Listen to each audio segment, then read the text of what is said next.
constructing a personalized AI. Um, so I have taught online for about 8 years now in higher education and also in K-12 online as well. So I've always kind of thought about, well, how do we give access to tutoring to students when they have momentum 24/7? Can they get an expert? Gosh, that would be great, because oftentimes students, as we know, take an online course or some kind of mixed modality course that involves online learning because it's convenient for them. They have other things going on during normal teaching, normal business hours.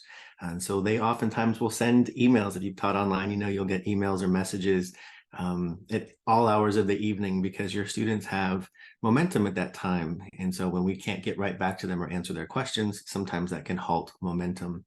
And so AI has started to develop, and it is a great tool. And yes, there's all the worries about everything that comes with AI, but as a tool, it is really, really good at ideation. It is really, really good at refining works. And again, it's a language model and not a logic model. So it's very good at writing things, even if it doesn't necessarily make sense. And so what we've decided to do, though, in a couple of courses that I am teaching in a couple of different institutions is implement an AI tutor. And there's some caveats to that. And there's obviously some intentional teaching of the students in order for them to understand what the AI tutor can do and what it can't do, and what they should use it for and what they should not necessarily use it for. So that there's background that goes into that. But what I wanted to do is be able to share the idea of creating an AI tutor in your classrooms as well. And so as we go along today, I want to be very, very candid that the best way that I learn is through questions and reciprocal learning. I learn from other experts and through the spirit of play. And so anytime you have a question or an idea, please do pop that into the chat bot and let's jump on it and take advantage of your ideas or your questions so that we can collectively practice that reciprocal learning. What we have, oops, sorry, I meant to hit the present button, is we have Slater. So in my course, I'm using Slater, and Slater is actually, the name just comes from something that we did with prompting, and I'll show you that in a second, but the name came from essentially 6 steps to effective prompts. And so we used a few different tools in order to create Slater, our online tutor, our AI tutor. And so there's different things that you can do there with these QR codes if you want to play along. But I would also encourage you, in just a little bit here, I'm going to invite you to play along with the tools that I used in order to develop these things. And they're all free. Some of them offer freemium, so you can pay for little upgraded bits. But these are all free tools, so they're not going to cost anything. So Slater here. When my students log into our learning management system, which is Canvas, again, they get taught how to use AI and what AI is good at. Again, a language model, not a logic model. And so they jump in and they get Slater talks to them. My name is Slater and I am our class tutor. I have been assisting Dr. G for a while now, and I can answer a lot of questions about many subjects. However, it's important to remember to check with Dr. G after our tutoring session, just to make sure I taught you correctly. When you are ready to chat, just type away. I'll respond immediately and never leave you on red. And so that is Slater. And we added Slater as a caricature because now he's actually part of our learning environment. So the biggest part of, we're all talking about AI, and there's this, oh, AI can do this and it talks to you and those kind of things. But when you go back to what students actually want, it tends to be the human component. And so we've humanized him a little bit with the obvious caveat that it's definitely artificial intelligence. He doesn't quite move like a human would, nor does he sound like a human would, but he's human-esque, if you will. So we have used Bing in order to develop his character or what he looks like, and we'll go over that in just a second. And Bing, again, is free. DID animates the character and adds the voice for us, although there's other platforms that will do the same thing, like character.ai. 11 Labs will do the voice, and actually 11 Labs is what produces the voice through DID. And then po.com will create a chatbot for you that students can interact with, but I'll show you another one as well for a couple of different reasons. And so I talked about Slater being our prompt model that we use. And again, there is some explicit teaching with students in how to use generative AI. If I'm going to allow them to use a chat bot as a tutor in our course, I want to front load all of the caveats that come with AI and the privacy and user agreements and what to put in, what not to put in, how to effectively create a prompt. They don't just use it like they would a Google search if they want to get an accurate response. To understand, again, it is language, not logic. So some of the things that it's going to talk about or reply with, it's going to lie with great confidence because it is a language model, and some of what it's going to say is nonsensical. So if you're looking for factual information, go check the academic sources to make sure what it's saying is true. Don't necessarily rely on what it's telling you because, again, it lies with great confidence. So we just talk about structure. How long do they want their response to be in generative AI? We don't necessarily worry about this with the bot, the AI tutor, because I have done that programming. We talk about an audience, what the action is, what temperature means in terms of creativity. Do you want it to be some random response, which is great for creativity and ideation, or do you want it to be more something that's going to make some sense? And then what role should the generative AI bot play? So that became the acronym, and that's where we got the name Slater from, who is, again, our classroom tutor. So DID, and I will pop over to their website here in just a second, but DID, if you just type that in, it comes up with the link. And so you can animate any character, or you can use their pre-animated characters, whichever one you would like. The free version allows you to use their default characters, which are fine, and they also have default voices. And you can make a few minutes of video within your free version. And so obviously my Slater talking there was just a few seconds long. So it's free to produce that particular video. All you do is type in the text that you want it to say, and it will produce a video. Slater there is, gosh, probably 6 or 8 months old now. So the refinement, the movements, those kind of things have come a long way in just the past few months. But I like the fact that he kind of looks goofy, the Slater, and he doesn't quite look smoothly animated because that allows for the students to kind of giggle and pick up on the fact that it's AI. So DID, when you log in, it will allow you to play around a little bit. Agents are a different thing that is, you can create basically a custom chatbot like you would if you were to log into a website, but instead of a little pop-up chatbot, it's an actual person that will talk back and forth. Developer Hub, same kind of thing, but on steroids. And then the studio is where you can create just different bots. And so again, this is the one. She's not real, obviously, but Creative Reality Studio saves businesses money, time, and hassle, and makes videos. That's their commercial. But all you need to do is create a video, and then you would start typing in the prompt, whatever you want it to say. Super duper simple. You can use any of their free versions for different characters. Again, I added one, which requires you to pay, but it's $5 a month. And I'll show you in a little bit how I made that character, but it's up to you. You can even make yourself if you want the tutor to be yourself. Just upload an image that you have handy. And you can select from different voices as well, depending on what you want them to sound like. They have male voices, they have female sounding voices. Some of them are, they have accents if you want it to have an accent, and some of them sound very robotic, and some of them sound very humanesque. So it just kind of depends on what you're looking for and what you want your tutorbot to sound like. And again, they have different styles. Again, if you want it to be sad, if you want it to be a happy person that they're interacting with, if you want them to be angry. So they try to adjust the tone for you a little bit. So it's very simple to create it. Once you're done typing in your text, all you do is you click on Generate Video. And once you click on Generate Video, it will allow you, it'll make you register for an account, a free account, and then it'll allow you to download the file. So super easy. All I did is take that file and upload it into YouTube as a YouTube short, and I embedded it into the Canvas learning management system. And now we have, when students enter that page, Slater talks to them. So that's DID. And again, that is how, that's a great question. How did I decide on the look? And I will definitely come right back to that. That was called DID for this website. So DID animates a character. You can even use characters that are not quite human looking, as long as they've got enough features to look like a face and mouth. DID pretty much picks up on them and allows you to start animating the character. So that's only come about in like the last 6 weeks. Before, they had to be pretty darn human for it to function properly.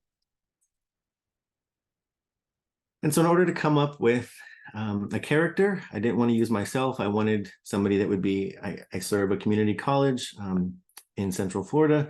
And so most of our students are traditional students, and they are going to be 18, 19, 20 years old. And so when I went to determine what does my AI tutor look like, most of our actual live tutors are actually students that have taken classes and passed the class with an A, and now they serve as tutors for the campuses. And so I wanted it to be reflective of 18 to 20-year-old college student. And so what I did, and I've linked here Midjourney. Midjourney is great at, and there's videos here on how to do these things, but Midjourney is really, really good. It is the best one out there for creating images at this point, but it costs money. And so again, I like free. And so Bing.com, up here is Bing.com. If you would like to make an image with Bing, all you need to do is click on images. It comes up with some ideas. Again, this is Microsoft and run by Microsoft. So if your institution uses Microsoft or Office 365, you already have access to this, and you're going to have access to the Create. And so then you would type in your prompt here. What would you like it to do? And all you would need to do is sign in with your institutional credentials, and you're going to get access to Create. Even if you just have a Microsoft account in general, you're still going to get some access to be able to create.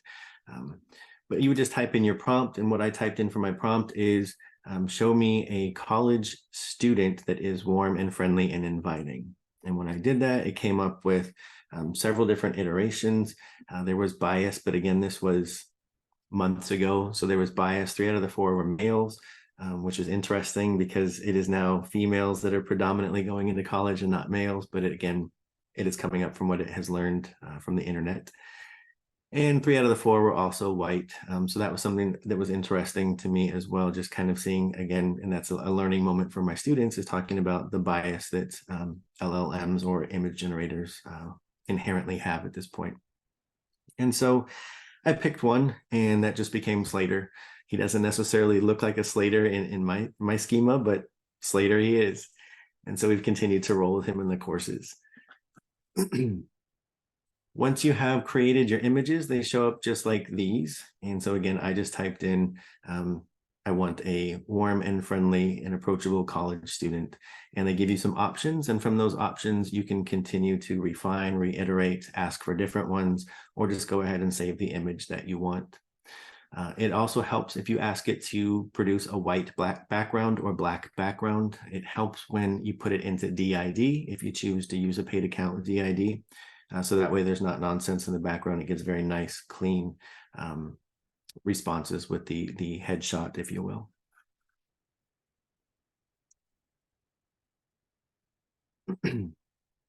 If you would like to, again, use the Slater prompt, you can be very specific that you would like photo quality, or you could like Pixar style. And 16:9 is a great aspect ratio in order to upload into DID, but it is not necessary. So you can even have a square image and upload into DID, and then center around your image the best that you want. I would recommend, again, either a background or white background, asking Bing to create your image with a white background and black background. Then after we have created our image and we have our talking point introducing himself, being our AI chatbot, the next thing that I did is I went ahead and created a bot at po.com, but I want to show a couple of different ones to you today.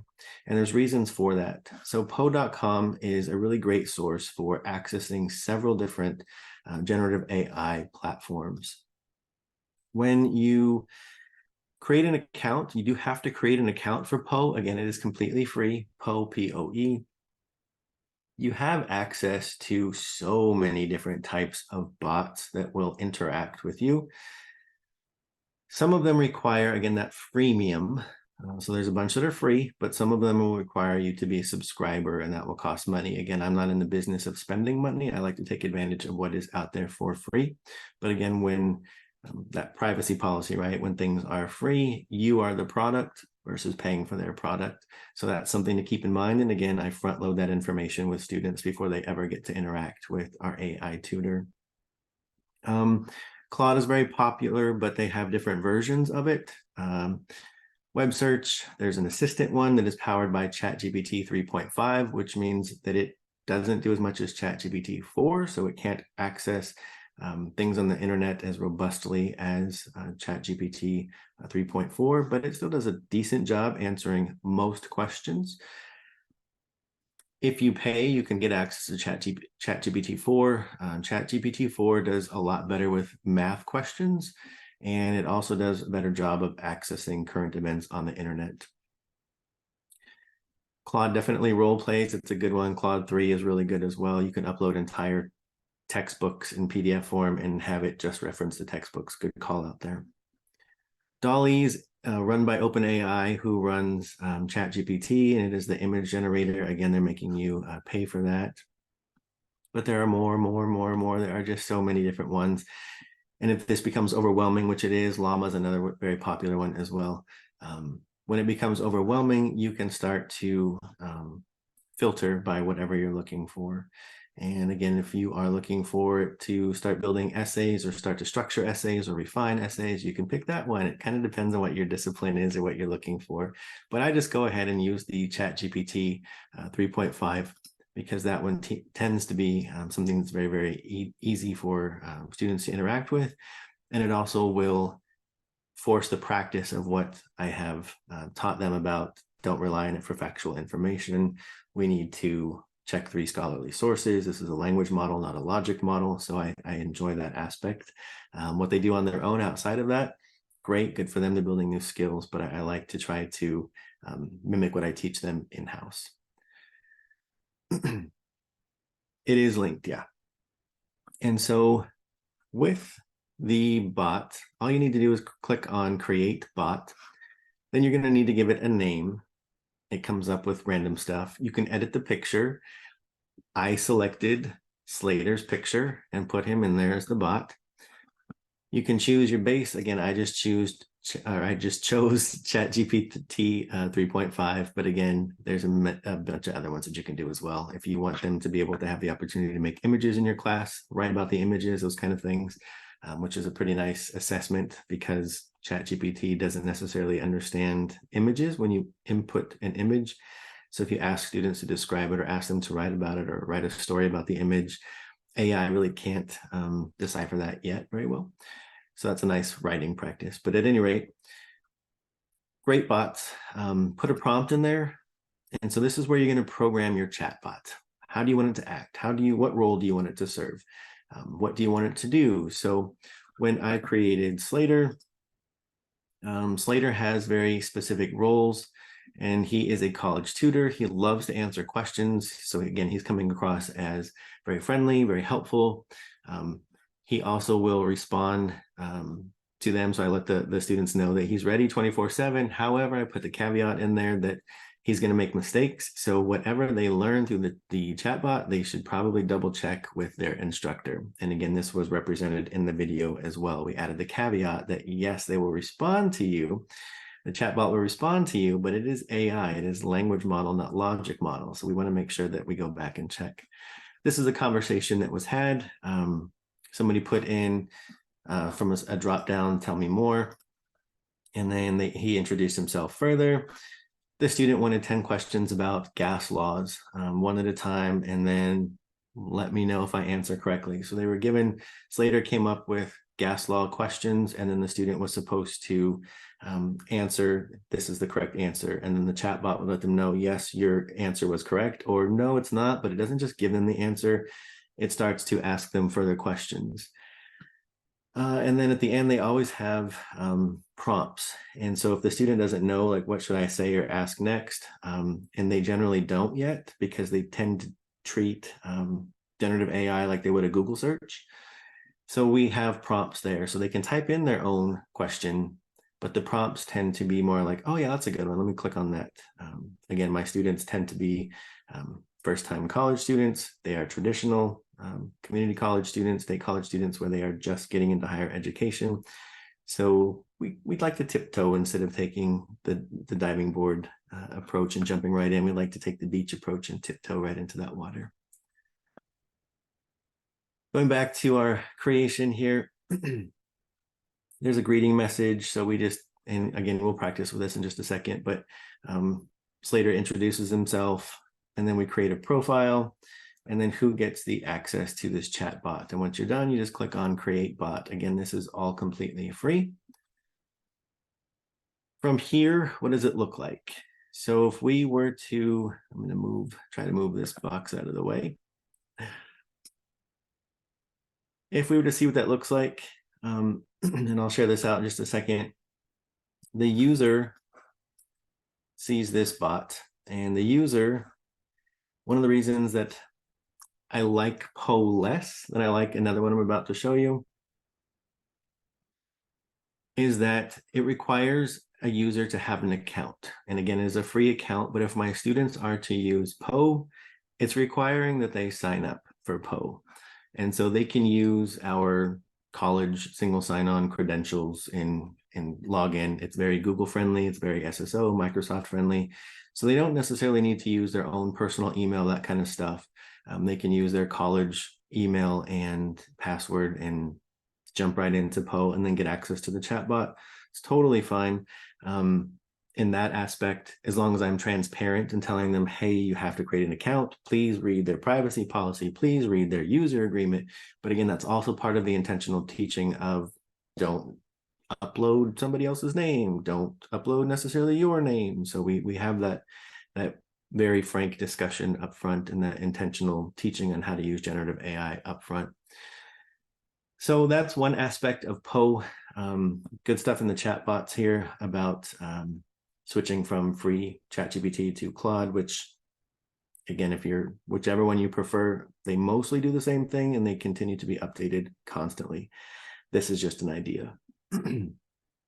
So the chatbot will interact with my student. And again, when I programmed the chatbot here, I asked it to, when I created the, I'm going to move the box again. There we go.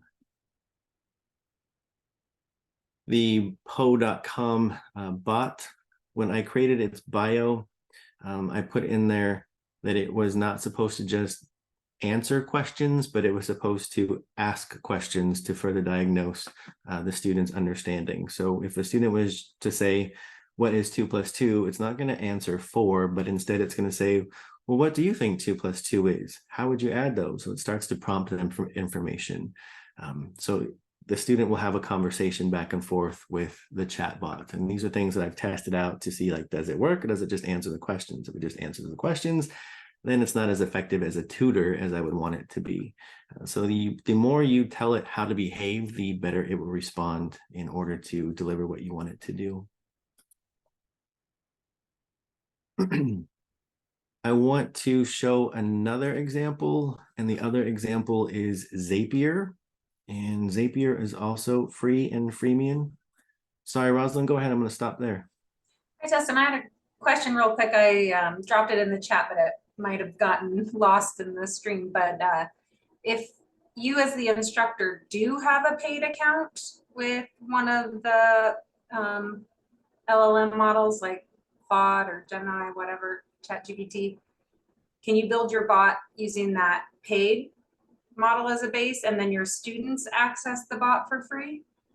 That's a great question. So far, my experience, because I pay for ChatGPT 4, when I try to use Poe to give me access to ChatGPT 4, it will allow me to use ChatGPT 4, but it won't allow me to then use my bot publicly accessing ChatGPT 4. So Poe wants me to pay Poe to then access ChatGPT 4, which I already pay for. So they want to get paid for their service of creating the bot. So if you as the instructor pay for the bot, or Just saying that then the students would have free access to it. As I understand it, absolutely, because then they get access to whatever database that you've selected. Okay, awesome. Thank you for clarifying. Sure. And Martha, go ahead. Oh, I'm muted. So a couple of questions. So one, you use ChatGPT over Claude and you have it role playing. Conscious decision, or you just started and then Claude got better at the role play? This again, I have not changed or altered my tutoring bot here for selfish reasons since I developed it, which would have been 6 or 7 months ago, since I rolled it out with students. Because I've tried to keep that particular piece consistent to watch the evolution of my students. Do they interact with it more? How do they interact with it? Those kind of things. So I selfishly have not altered its role-playing ability or its bot. That doesn't mean that there aren't better options out there, to your point. Right. And then secondly, so what kinds of things are students asking, and are there any FERPA concerns? So obviously, depending on what you have your bot doing, and the type of information being exchanged, there could be potential FERPA issues. Like that's one thing here at UCF that we have spoke about, where I'm like, maybe we should just build our own bot platform, which Francisca's probably right now like, stop. But I think there are some FERPA issues depending on what I do with the bot in a class. And so those are valid concerns, right? Because it's all uncharted territory and nobody knows what they don't know yet.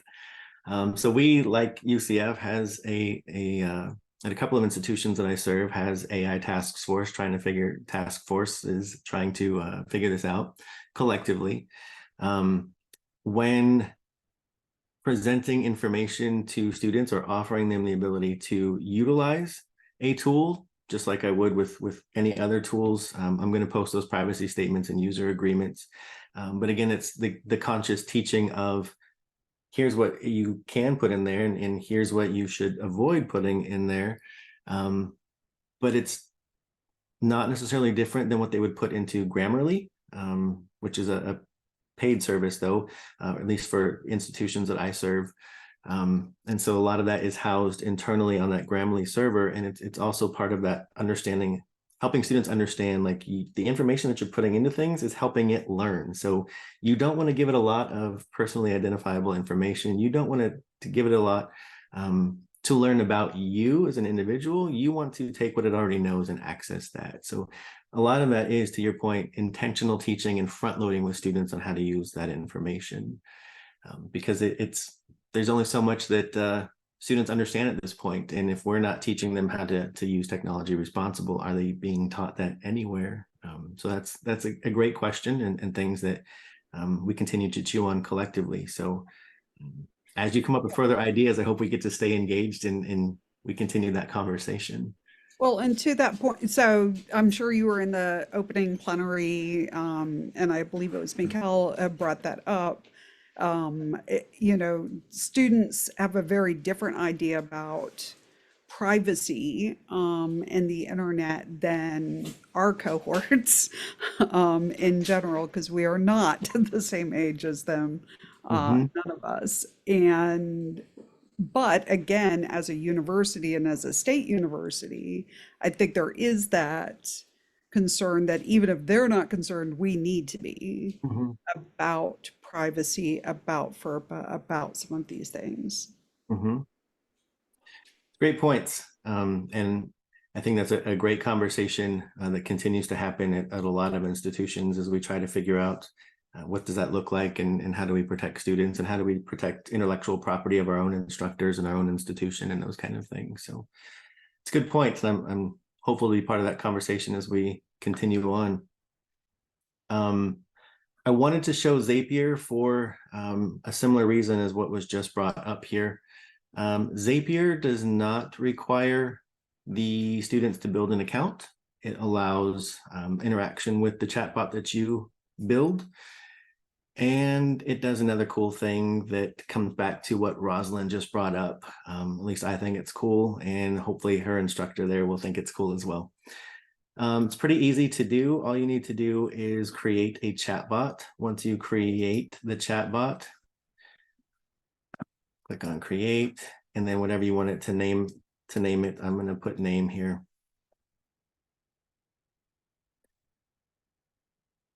It again comes from many different opportunities here. I'm not paying for it, so I'm going to get ChatGPT 3.5. If I was to choose to pay Zapier, it would give me access to more bots, as we saw previously, but I'm not going to do that. Again, in greeting text, what I wanted to show, though, I'm going to go back to my assistant here, is that as people start to interact with my bot, it will remember the conversation. And so this is where I find it very effective as an instructor. And obviously, I'm not sharing that one here because I do have students at a university that interact with my chatbot.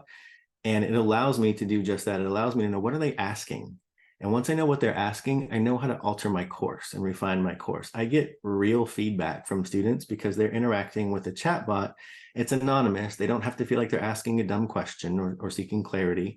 I get to see, okay, well, who's asking what and how does that impact me as the instructor? And then how do I take that as data and then make an action out of it to refine my course? So I personally prefer Zapier. Poe is a little bit more robust and allows more personalization for your chatbot. But Zapier, between the log and the access of not having the students need to create an account, I find it to be more friendly. So I wanted to give an opportunity for you to play around a little bit. This just shows that we can go ahead then and embed either of those, though, into our LMS. So I did that onto a web page so that we don't access necessarily a Canvas page at this point. But you're welcome to scan the QR code and go to a web page.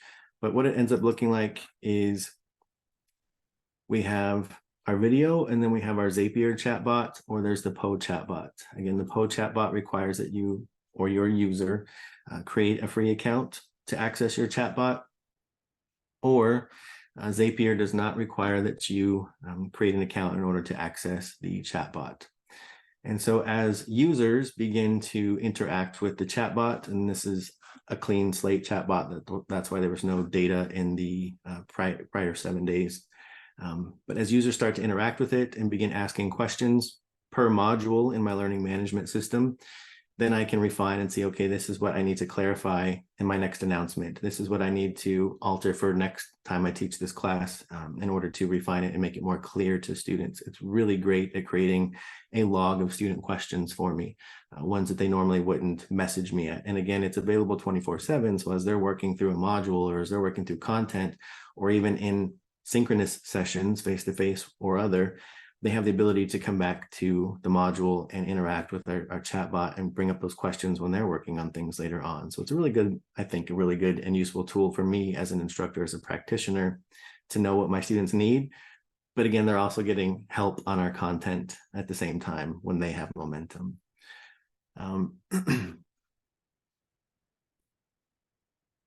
I haven't even seen the Khan Academy one, so that's great too. At this point, there's ways for us to stay connected, and I'll come back to that in just a second, because again, I'm a reciprocal learner. I like to see what everybody else is doing and the discussions that we've had thus far, because that keeps me abreast of things and helps me with ideation. But what I would like to do is just kind of open up for more thoughts and collective reciprocal learning and hear, what are we thinking? What questions do we have? What concerns do we have?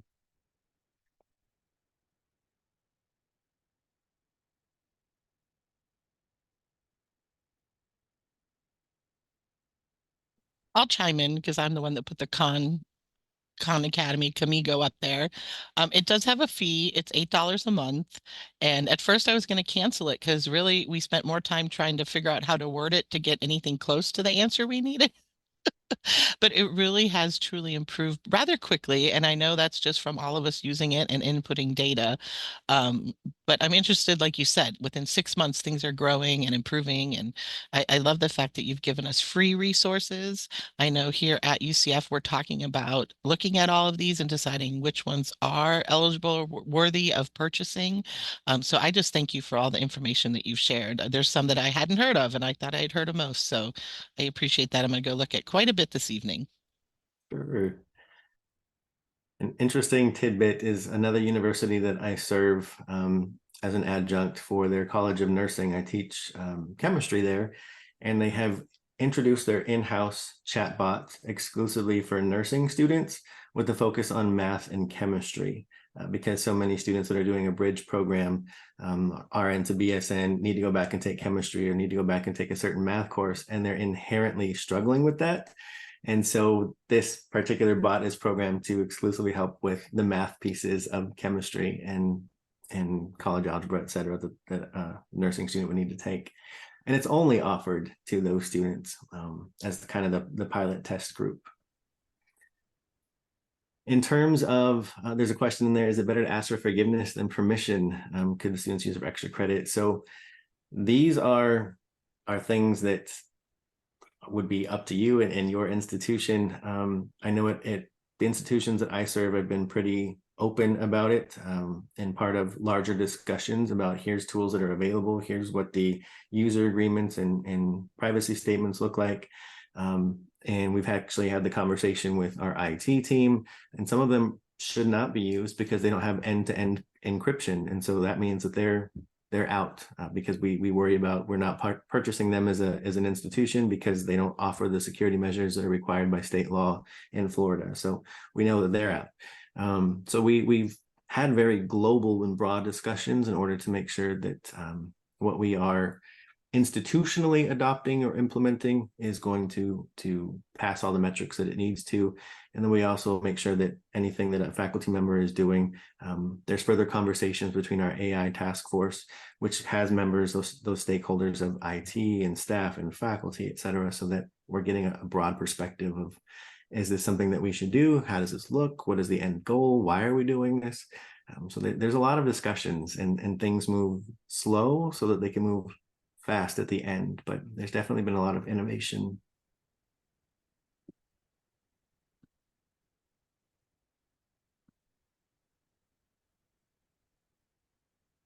Amy, thanks for the feedback.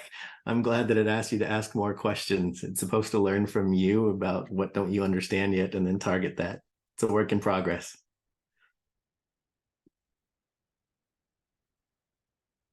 Any other ideas from the group that we can consider? If you haven't yet, I would encourage you to utilize the Zapier bot that's on this site so we can take a look back at Zapier and see what the log tells us.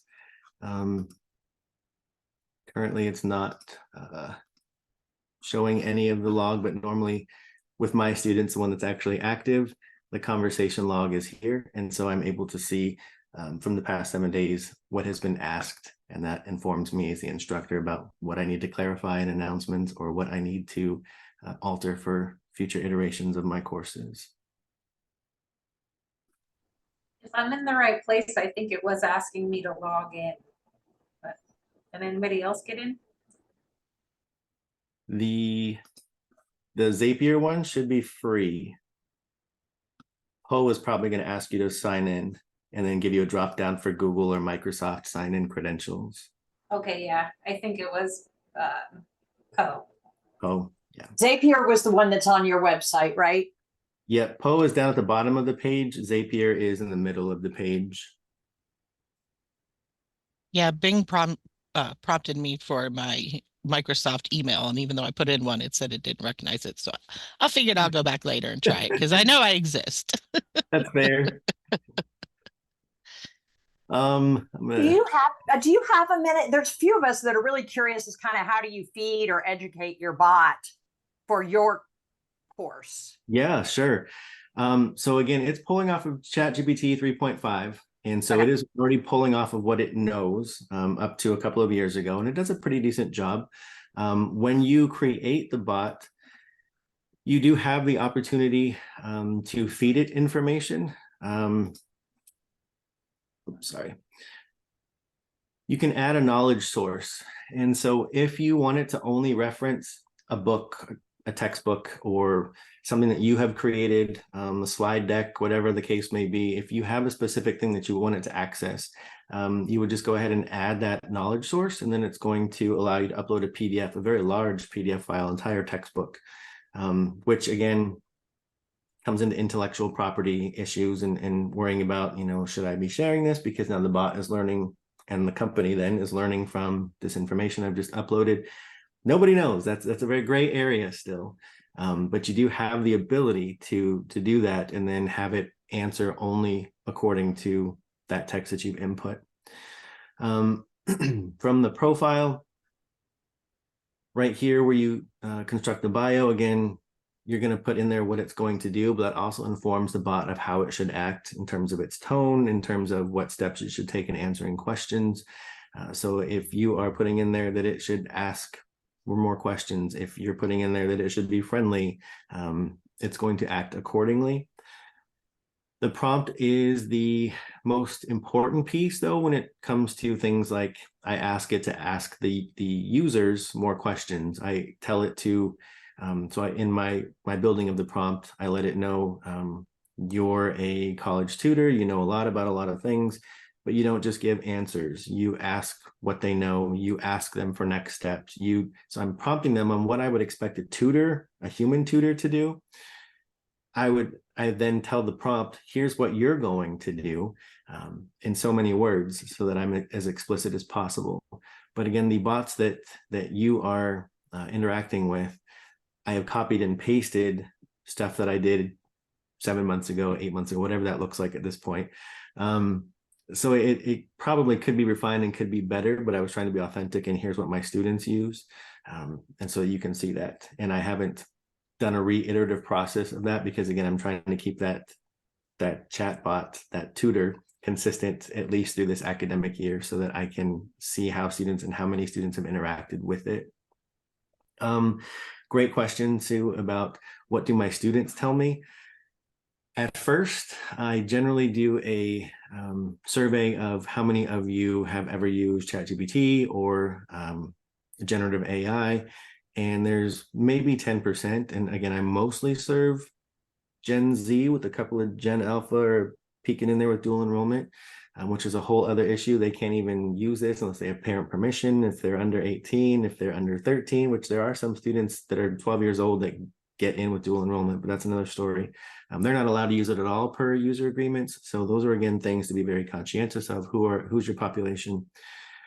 So going back to the feedback, once we start playing with generative AI and I model generative AI and I show them videos of what it is and what it isn't, and have them experience some of the biases they put out.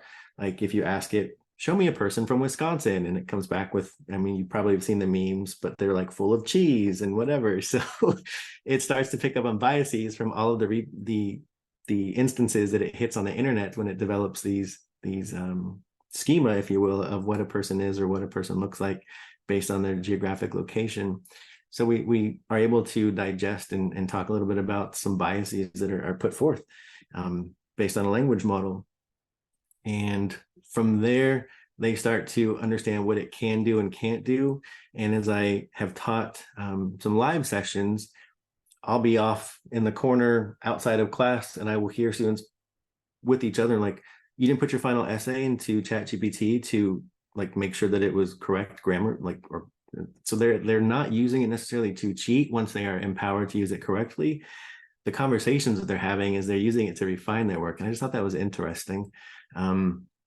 For my particular course, they're like, I used it to do the math pieces of the chemistry because I also teach chemistry at another institution besides the university.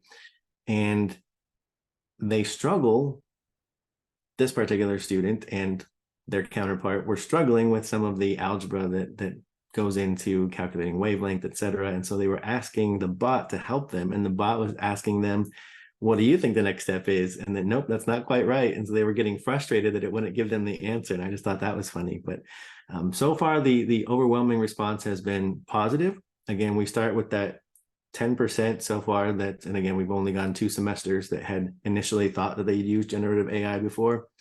And by the end, we get about 75% that actually use the bot. So we are hopefully teaching some of that hidden curriculum of here's what generative AI is and isn't, and here's how you can use the productivity tool. And we really teach it as a productivity tool and not a human or a replacement for human thought. So that's kind of been where we're at so far. I think we can answer that one final question that you have there, and then we'll go to our break. How do I customize the name on my URL? Oh, that I actually purchased the URL name. If you mean my website, it was like $2. So It's great catchy question. though. I love it. It's a short thing to have them remember you and get in touch with you. I am learning from other people. So anytime anybody wants to provide feedback, it's much appreciated because it's how we all continue to grow. Well, thank you, Dr. G, and thank you to all of those that were in this session.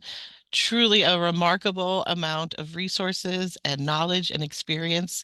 I thank you so much. I know that you're going to be reached out to by several that attended this session. Thank you all that were here in the session. Like I said, we are going to go ahead and go to a break. Dr. G, if you don't mind, stop sharing. I will share because I'm going to share the session game code with them. I know that's something that they're looking for.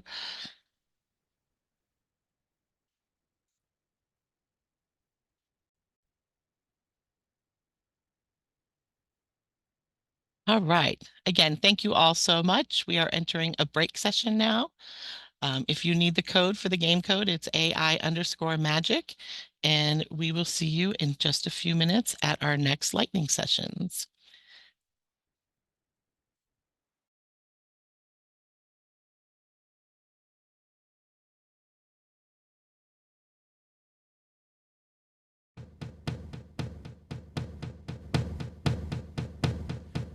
Give me a second, I need to get my story straight. My friends are in the bathroom getting higher than the Empire State. My lover, she is waiting for me just across the bar. My seat's been taken by some sunglasses, asking about a scar.